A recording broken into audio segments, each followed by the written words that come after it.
یورپی ملکوں میں ساحل سمندر پر غسل کرنا زندگی کا ایک اہم جزو ہے۔ ساحل سمندر پر ہزاروں مرد عورتیں غسل کرتی نظر آئیں گی۔ یہ سلسلہ رات گئے تک جاری رہتا ہے۔ بعض حسینائیں تو اپنے سونے جیسے بدن کو غسل کے لباس سے آزاد کر دیتی ہیں۔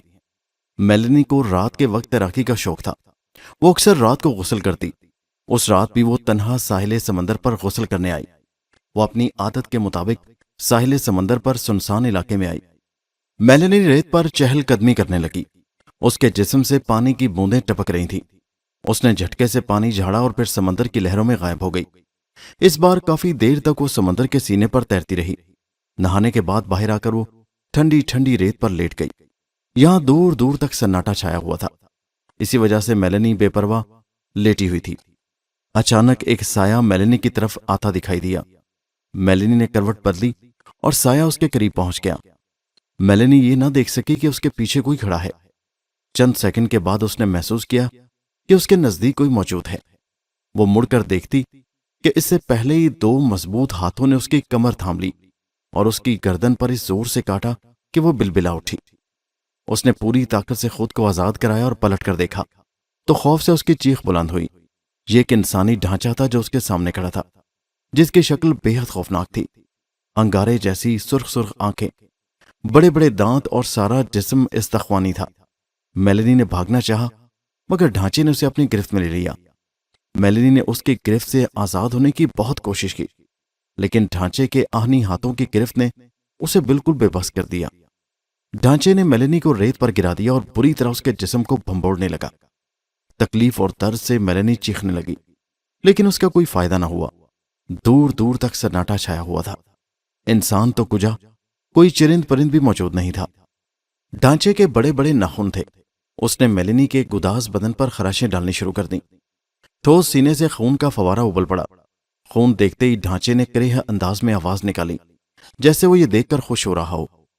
ڈھانچے نے سینے سے اپنا منہ لگایا اور خون پینے لگا۔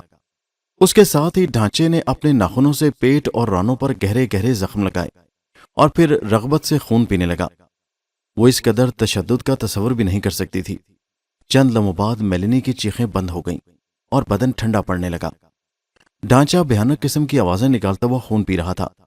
پھر وہ وہاں سے اٹھا اور اندھیرے میں غائب ہو گیا۔ ساحل سمندر سے کافی دور قبرستان تھا۔ ڈھانچہ آہستہ آہستہ چلتا ہوا قبرستان کے قریب پہنچا۔ وہ ہوا میں اڑتا ہوا اندر داخل ہوا۔ قبرستان میں بھیانک سناٹا چھایا ہوا تھا۔ ہر طرف ہو کا عالم تھا۔ جیسے ہی ڈھانچہ قبرستان میں داخل ہوا، درختوں پر بیٹھے پرندوں نے شور مچانا شروع کر دیا۔ ڈھانچہ تیزی سے چلتا ہوا ایک قبر کے پاس جا کر رک گیا۔ اس نے قبر سے پتھر اٹھایا اور قبر کے اندر داخل ہو گیا۔ اس کے ساتھ ہی پرندوں کا شور بھی بند ہو گیا۔ صبح لوگوں نے دیکھا کہ میلنی کی لاش ریت پر پڑی ہوئی تھی۔ جسم پر بے شمار زخم تھے اور خون رس رہا تھا۔ پولیس کو خبر کر دی گئی۔ پولیس آئی اور میلنی کی لاش اٹھا کر لے گئی۔ میلنی کے قتل کی خبریں اخبارات میں شائع ہوئیں، لیکن قاتل گرفتار نہ ہو سکا اور پولیس ہاتھ پر ہاتھ دھرے رہ گئی۔ جینی اپنا سٹور بند کر کے گھر پہنچی اور اپنے بیڈ روم میں سونے کی تیاری کرنے لگی۔ جینی 30 سال کی حسین دوشیزہ تھی۔ جینی نے سنگھار میز کے سامنے کھڑے ہو کر اپنا جائزہ لیا اور پھر سٹول پر بیٹھ کر اپنے ریشمی بالوں میں برش کرنے لگی۔ کھڑکی کی طرف اس کی پشت تھی اور اس کے ملائم اور سنہری بال لٹک رہے تھے۔ جینی کے گھر کے چاروں طرف سرسبز اور خوبصورت درخت تھے۔ پھولوں کی جھاڑیاں تھیں۔ ان جھاڑیوں میں وہی ڈھانچہ چھپا ہوا جینی کی خوبصورتی کا منظر دیکھ رہا تھا۔ وہ جھاڑی میں سے نکلا اور کھڑکی کے نزدیک پہنچ گیا۔ ڈھانچے نے پوری طاقت سے کھڑکی پر زور لگایا۔ ایک چھناکے کے ساتھ کھڑکی کے شیشے ٹوٹ کر بکھر گئے اور کھڑکی کھل گئی۔ جینی نے اسے دیکھا تو ایک خوفناک چیخ ماری۔ ڈھانچے نے آگے بڑھ کر اسے اپنی گرفت میں لیا اور پوری طاقت سے بستر پر گرا دیا۔ جینی جیسی نازک لڑکی زیادہ دیر اس کا مقابلہ نہ کر سکی اور بے ہوش ہو گئی۔ ڈھانچے نے اپنے دانت اس کے گردن پر گاڑ دیے اور اس کا خون پینے لگا۔ پھر اس کے بدن پر ناخنوں سے خراشیں ڈالنے لگا۔ جینی کا بدن خون میں نہا گیا۔ ڈھانچہ کافی دیر تک اس کے بدن کو گھسوٹتا رہا اور اس کا دل بھر گیا تو وہ بھیانک قسم کی آوازیں نکالتا کھڑکی کے راستے باہر نکل گیا۔ صبح جب دودھ والا جینی کے گھر دودھ دینے آیا تو اس نے جینی کی ادری ہوئی لاش دیکھی۔ اس نے فوراً ہی پولیس کو خبر دی۔ پولیس آئی، بہت بھاگ دوڑ ہوئی، مگر قاتل کا کوئی پتہ نہ چلا۔ بلکہ یوں ہوا کہ اسی ہفتے میں 2 اور عورتیں ڈھانچے کا شکار ہو گئیں۔ پولیس کی لاکھ کوشش کے باوجود قاتل کا کوئی سراغ نہ لگ سکا۔ سراغ لگتا بھی کیسے؟ صورتحال ہی کچھ ایسی تھی کہ ڈھانچہ عورتوں کو قتل کرنے کے بعد قبر میں جا چھپتا۔ ایسا لگ رہا تھا جیسے ڈھانچہ تمام عورتوں کو ختم کر دینا چاہتا ہو۔ ویسے تو وہ ٹھیک ہی تھا، کیونکہ اس کے ساتھ بہت زیادتی ہوئی تھی۔ اس کا نام ہنری تھا۔ جب وہ زندہ تھا تو ایک سرمایہ دار تھا۔ اس کی ایک پیاری سی بیوی تھی جس کا نام لیزا تھا۔ وہ اپنی بیوی سے بے حد محبت کرتا تھا۔ ایک روز ہنری نے خود کو قبر میں تابوت میں بند محسوس کیا۔ یہ حقیقت تھی کہ لیزا نے اسے زندہ قبر میں دفن کرا دیا تھا۔ یہ تکلیف دہ حقیقت معلوم ہو جانے کے بعد ہنری چند لمحے تک تو یوں ہی ساکت و جامد خاموش لیٹا رہا۔ وہ اپنے ہوش و حواس کھونا نہیں چاہتا تھا، اور ویسے بھی وہ مضبوط اعصاب کا مالک تھا اور جانتا تھا کہ حواس باختہ ہو جانے کا مطلب یقینی موت ہے۔ جی کڑا کر وہ یہاں سے باہر نکلنے کی تدبیر سوچنے لگا۔ پہلی بات تو یہی تکلیف دہ تھی کہ وہ ایک تابوت میں لیٹا ہوا تھا۔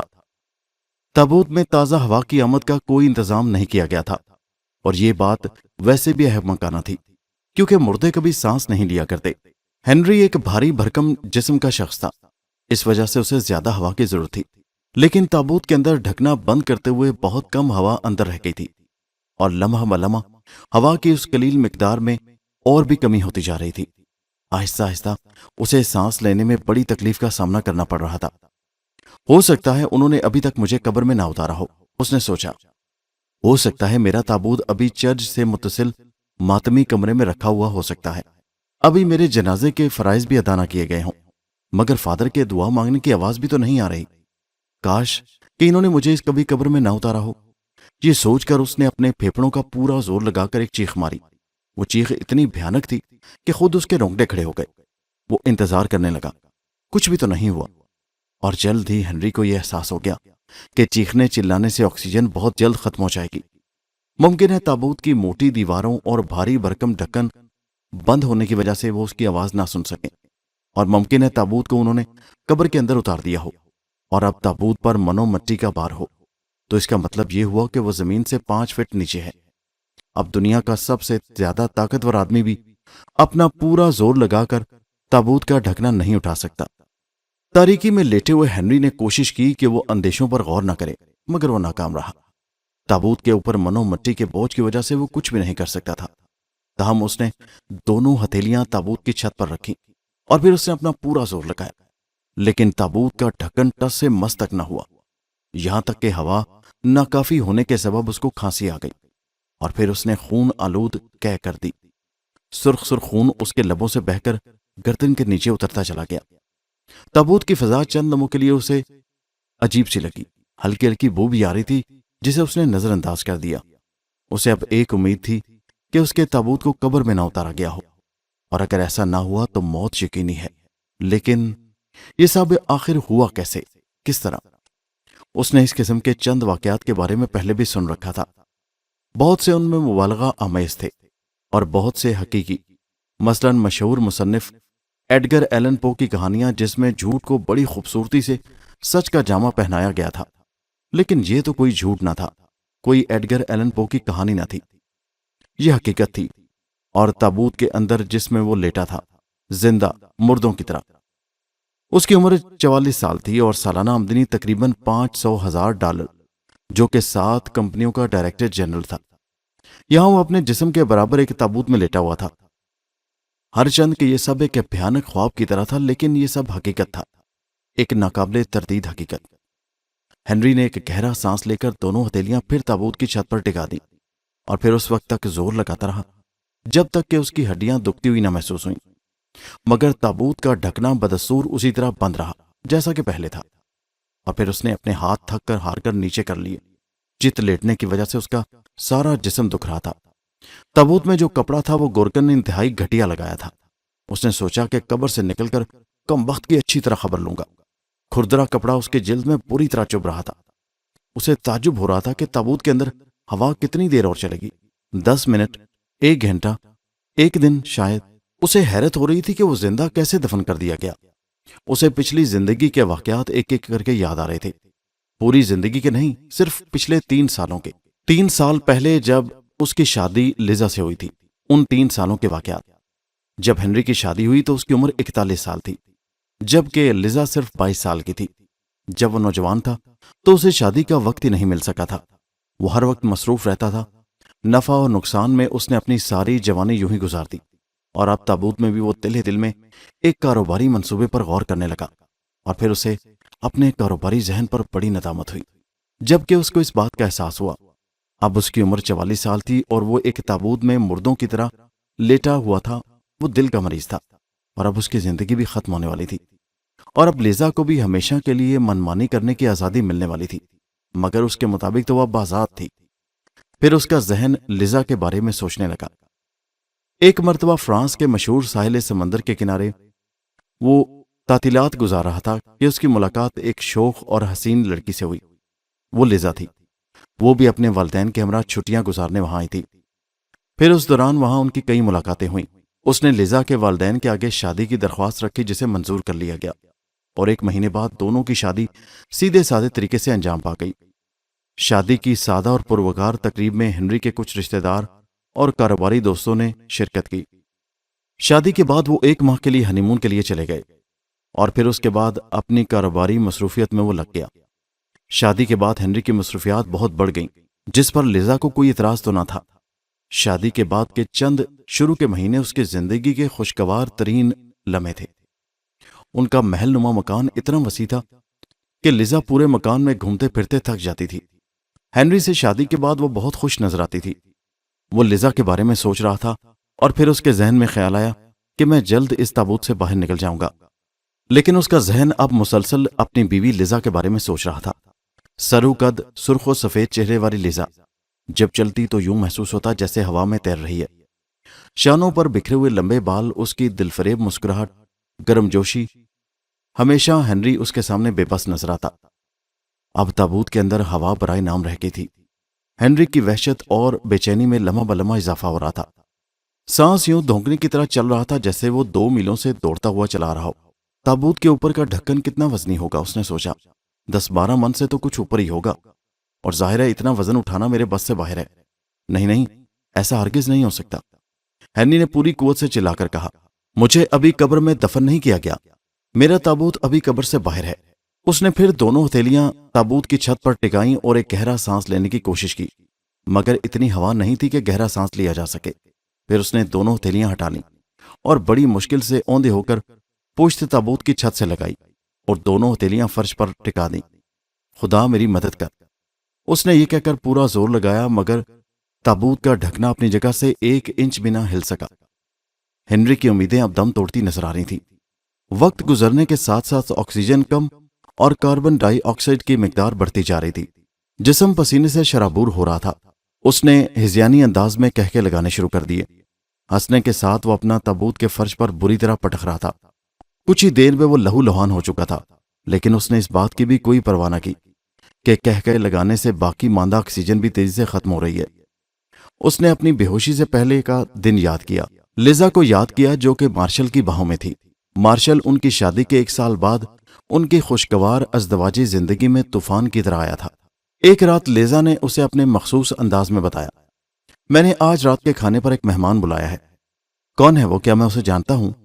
ایک لڑکا ہے مارشل نامی، میرا بہت ہی پرانا دوست ہے اور ہم کئی سال اکٹھے پڑھتے رہے ہیں۔ اس سے تفصیلی ملاقات نہیں ہوئی۔ ہنری تو بس اپنی بیوی لیزا کو خوش دیکھنا چاہتا تھا، چنانچہ اس نے مسکرا کر کہا، تم 1 نہیں 10 مہمانوں کو دعوت دے ڈالو، بھلا مجھے کیا اعتراض ہو سکتا ہے۔ ایک وجہ یہ بھی تھی کہ ہنری لیزا سے 21-22 سال بڑا تھا، اسی وجہ سے وہ لیزا سے اکثر خائف رہتا تھا۔ اس رات مارشل 9 بجے کے قریب آیا۔ وہ 25 سال کا حسین اور وجیح لڑکا تھا۔ اس کا قد بھی ہنری کے مقابلے میں بڑا تھا اور وہ سمارٹ بھی اس سے زیادہ ہی تھا۔ اس کی مسکراہٹ بہت پروکار اور دل موہ لینے والی تھی۔ باتوں میں اتنی مٹھاس تھی کہ سننے والے اسے حیرت سے تکتے رہ جاتے۔ وہ رات خوشگوار نہیں تھی، مگر صرف ہنری کے لیے۔ لیزا اور مارشل بیتے دنوں کی پرلطف یادوں کو تازہ کرتے رہے۔ وہ دونوں ہنس رہے تھے، باتیں کر رہے تھے، اور ہنری بیچارہ ہونکو کی طرح ان کی گفتگو خاموشی سے سن رہا تھا۔ مارشل کی واپسی رات 12 بجے سے پہلے نہیں ہوئی۔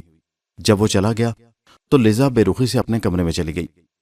ہنری نے حسب معمول چہل قدمی کے لیے کہا، مگر اس نے سر درد کا بہانہ کر کے ٹال دیا، اور پھر رفتہ رفتہ مارشل کی آمد و رفت ان کے گھر بڑھنے لگی۔